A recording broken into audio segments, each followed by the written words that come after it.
Vim só de bobagem. Vai apanhar. É não, velho? Não ia arredar, já arredou. Sim, mas vem um negócio de dar, joga pedra lá. Olha, fica branco. Olha, vai tudo no chave. Aham, fica tudo branco que nem um papel aqui. Olha, macho, eu tenho medo, mas pode aparecer o que for, eu não corro, velho. Nem Eu não consigo correr. Ele correu pro de pé e ficava de fome. Não é de travar não, eu tenho medo de dar as costas e o bicho aparecer na minha frente. Eu prefiro enfrentar o cramunha logo de coisa e falar, não, se é pra resolver, vamos já. Já resolvo. Agora pra sair correndo, Eu travo no lugar pra imagina o cara correndo, o bicho dá uma patada nas costas. Tá bom, dedo, viado. Até o cachorro esquenta.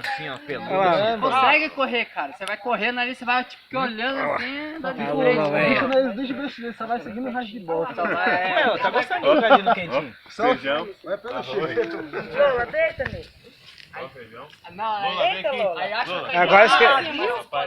Ai, não quer sair da foto não, não quer ser filmada não, rapaz. Você filmada não, que você filmada não. Você viu, amor? Você não pagou?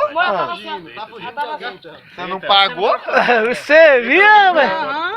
Ah, tá fugindo, né? Tamo junto, É só porque ia botar.